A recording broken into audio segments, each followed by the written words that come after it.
I will tell you that if your alarm clock is pissing you off, you are not going to make it in the world of success. Your alarm clock needs to make you excited. And there's going to be days where that, no matter how dedicated you are to crushing it, that alarm clock will make you mad, and you got to snap out of that. All right, Luke Carl, short-term rental management, and I want to talk about alarm clocks. As we are in a new year, we need some inspiration. Not a whole lot of management going to be talked about today on STRM, but we are going to talk about how to do better, especially in the new year. Everybody's trying to crush it. We all set goals. We want to lose weight. We want to become wealthy, you know. So I do want to talk about alarm clocks. And first, I will start by telling you a story about alarm clocks. I used to, I used to work in the bar business. I talk about that a lot. And the bar business is a lot like being a vacation rental host. You have to be hospitable to people. And in the bar business, you're up late. If you want to make money, you're up late at night. Of course, this was a long time ago, back in my 20s, but I did it for many years and didn't get off work till 4 o'clock in the morning, and really didn't get home till 5:30. And then, life changes. You move up, you work hard, and you find yourself in new situations. And I started waking up earlier. A lot of it had to do with, because I was working nights in my early days, in my 20s. I worked nights, long story short. And when I stopped working nights, I think a big shift there was that my body just wanted to catch up. So I just kind of instantly flip-flopped. I went from going to bed at 5 a.m. to waking up, maybe not 5 a.m., but, 7 or 8 a.m. We're talking many years of the night shift here. I don't know, 15 years of night shift. And as I started to grow with jobs and careers and just climbing and kicking and screaming, I noticed being surrounded by some more and more successful people. And a lot of that was due to running. I'm a huge runner. And there are a lot of people that are successful people that run. In general, successful people try to stay in shape. They try at everything. They work a little harder at everything. And part of it is being in shape, living a happy life. Now, runners are a different breed than other type of workout people. I will say that. I've got friends that lift weights. That does not work in a runner's brain. It's a whole different thing. I could talk about running for hours and hours and hours. Literally. I've run 29 full marathons. I have 2 run coaching certificates. I took running coach courses at Rutgers. I've been doing this a long time. Not a long time. It started when I was 28. This is not a lifelong thing for me. I was in my late 20s when I started running, but I do it every day. So anyway, as I started to get more successful and grow as a human, running definitely helped me along that path, and I want to encourage you to go out there and work out. Now, running is maybe not for you. I understand that. But work out in some way. Okay? So, the point is, in that running process, which we'll talk about that later on another podcast, we're going to need a lot of inspiration in 2025, all right? We're just going to need a lot of it. Maybe we'll do an entire podcast on fitness, which is not why we're here. But fitness is huge, and you do need to pay attention to it. I truly believe that you cannot be successful in life and fulfilled if you are unhealthy. You can't. I know I can't. I cannot. All right, maybe you can, but I cannot. It's very difficult. Matter of fact, one of my favorite podcasts, there's a lady named Corinne. She's a wonderful preacher.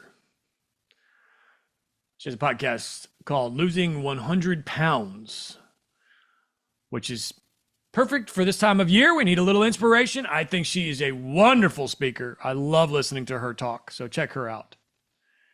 But anyway, let me get back to it. In my running goings-on, I started hanging out with more and more runners. And you just, you surround yourself with people that are doing what you're doing or what you want to do. And it's just how life works. You are the average of the 5 closest people to you. I was a runner. Therefore, I was hanging out with runners. And I was starting to notice that hanging out with runners was a lot better than hanging out with people that hang out in bars. Now, runners do tend to drink a lot. And that's okay, Not yours truly, at least not anymore. But anyway, long story short, I was on a group run one morning, and it was in the early days of my becoming a new human, successful stage of my life, when you start to grow up a little bit. And I got together with this running club. This was in Tennessee. I love telling this story. And it was very early in the morning. I want to say it was like 5:30 in the morning that this group got together. It was still dark. And I was no kids, probably just freshly married, maybe not even married. And I was still probably partaking in the nightlife a little bit, but, waking up earlier and had a career and such. I was transitioning from a wild party rock and roller to a stand-up human being. Anyway, so I get there at this run. It was a Saturday morning. Dark outside. I was in Tennessee, Middle Tennessee, I believe. And there was, 5 or 6 other people there. And these people were all very well-to-do type of folks, doctors, lawyers, etc. And I got there and I started complaining about how early it was. How do you people do this? What are we doing up at this hour? Of course, they had children. They had huge careers. These were all very successful people, and I should have been more receptive to, and my question should have been, okay, how do I wake up earlier? And I think in a roundabout way, we did get to that. I think that they were smart enough to realize that I was starting to become one of them. And so somehow it came up. What time do you wake up? And we went around the circle. It was everybody standing in a circle getting ready to go on this long run on a Saturday morning. It was probably like a 16-miler or something. And the one guy says, well, I wake up at 5. And the one girl says she wakes up at 4:30. And the one guy says he wakes up at 4:30 and 4:45, et cetera, et cetera, et cetera. So we get to this one girl who's still a friend of mine today. And it was if this guy next to me knew what her story was going to be, because he had a look on his face like he couldn't wait to get to this girl, who was a veterinarian, by the way. Still is. And she's taken care of my dogs over the years, and she's great. Avery and I are friends with her, and she's wonderful. Anyways, and a fantastic runner. All these people in this conversation right now, by the way, I mean, dynamite runners, like top of their class, all multiple Boston marathoners, multiple marathoners in general, real deal, recreational, top of the line recreational runners. Anyway, so we get to this girl who's a veterinarian, and she says, I wake up at 3:50. And I said, what? And so the guy standing next to me, who I said probably has heard this story before and couldn't wait to get to her story, he goes, tell him why. And she said, because if I wake up at 4 o'clock, I can't get it all done. And that stuck with me so hard. I was surrounded by very successful people, and they all had a common denominator. They were all waking up very early, and they were crushing it, getting their runs done before their children woke up, etc. And I am grateful to say that I adapted. I became one of those people. I started waking up earlier and earlier, and then, of course, I had children, and I had no choice. I could either stop running, stop working on myself, or I could wake up earlier. I had those are my only 2 choices. You have kids, and all of a sudden, things like going to the gym and running, they're selfish. Those kids need help. Your wife needs help. The family needs help. You're wasting your time. You get it done on your own time, and the only time to get your own time is early in the morning or late at night. But doing it late at night after the kids go to bed leads to waking up late, and then you can't get the kids to school and all that sort of stuff. So over time, I started waking up earlier and earlier. And of course, I read a book called Miracle Morning.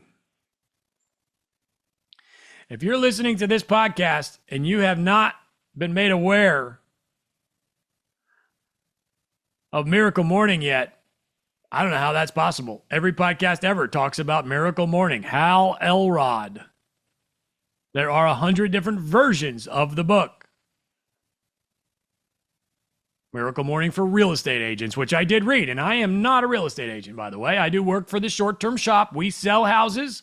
We would love to help you with the next purchase or sale in the greatest vacation markets in America. That's why we're here. We sell houses. I don't want that to be a secret. It's not a secret. We work very hard, and we would love to earn your business.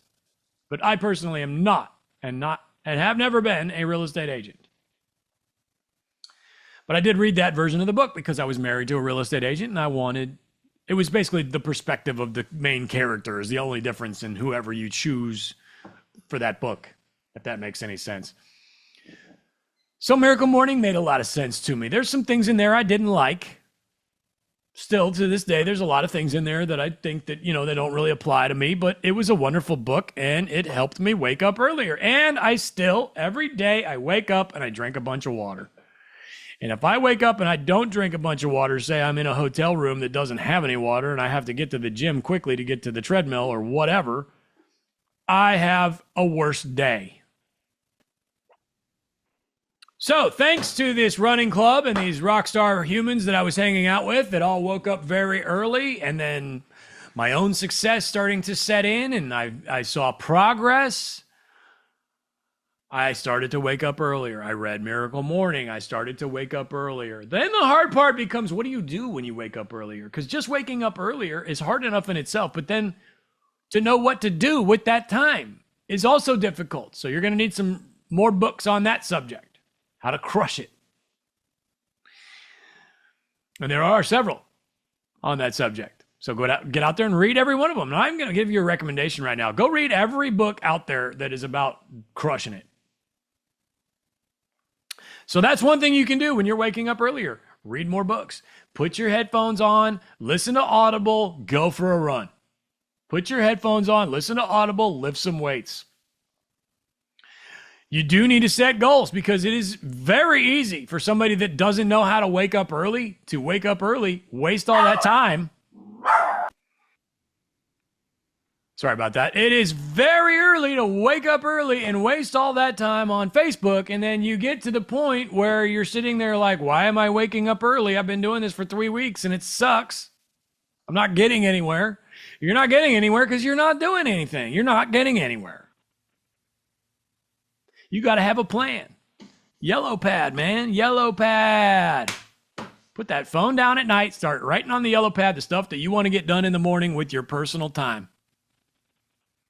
And even if you don't have kids, even if you're not married, maybe you're single, you live by yourself, you still got to get up early and write the stuff down that you want to accomplish and get it done, whether it's working on your PFS, your personal financial statement, working on your bank accounts, working on your money. I will say that's the best thing that I did and still do. I work on it all the time. You got to work on your cash or you're going to be broke. You got to pay attention. Get in there. Learn how your bank accounts are working.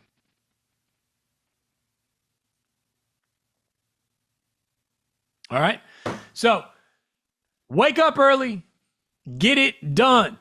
It's a new year. Here's your chance. You have very limited inspiration in this world, and a new year is inspiring. So get out there and do it. And I will tell you that if your alarm clock is pissing you off, you are not going to make it in the world of success. Your alarm clock needs to make you excited. Oh, here we go. I got another chance to go crush it. And there's going to be days where no matter how dedicated you are to crushing it, that alarm clock will make you mad, and you got to snap out of that. All right? Number one, your alarm clock cannot make you mad. You have to enjoy, and it's very difficult, but you're going to get there. You have to enjoy that alarm clock going off. Number two, do not hit the snooze button. Don't hit the snooze button. If you want to work in a snooze system, that's okay. If you want to work it in where you're hitting 3:45 on the alarm, hit the snooze button twice so you're still up by 4, that's okay. All right, and number 3, people that do not like alarm clocks are not winners, period. If you don't like an alarm clock, you're not crushing it. There are going to be exceptions to that rule. You can prove me wrong on that rule. But in general, if you do not like your alarm clock, you're probably a loser. I hate to tell you. Get with the program. All right, I do want to talk real quick about the time. 5:30 is not early enough. All right? It's just not. I meet people that think they wake up early and they're waking up at 6. That is not early. That is not early. My whole day, I have completely destroyed the universe before 6 a.m. I've done more before 6 a.m. than 10 people. 6 is not early enough. And you just creep it back a little bit at a time. If you try to go from 6 to 4, it's not going to happen. You'll do it 2 days and then you'll give up. Creep it back. Creep it back by 15 minutes, 5:45. Figure out what you're going to do with that 15 minutes that you didn't do yesterday, and it needs to be productive. Do that for a week. Do 15 minutes a week. But I'm going to tell you right now, if you want to crush it, there are people out there crushing it that sleep in. All right, I get that. Basketball players, professional athletes, whatever. I'm not saying that they sleep in, but there are that type of, rock stars, for instance. They all sleep in.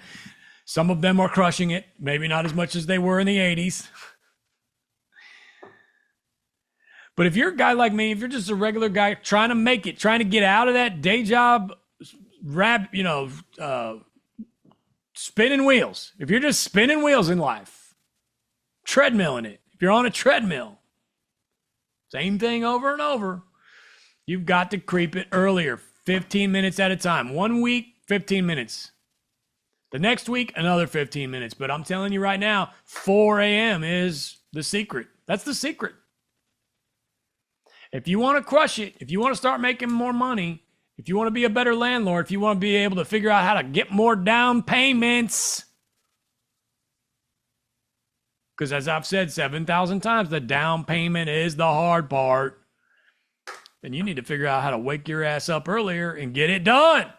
All right? Number 1, if your alarm clock is making you mad, fix it. Number 2, don't hit the snooze unless you have a snooze system. Number 3, if you don't like your alarm clock, you're probably a loser. If that alarm clock goes off and you don't like it, number 1 and number 3 are kind of similar. But you got to fix that.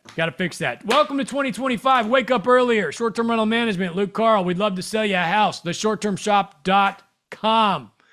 Don't overthink it.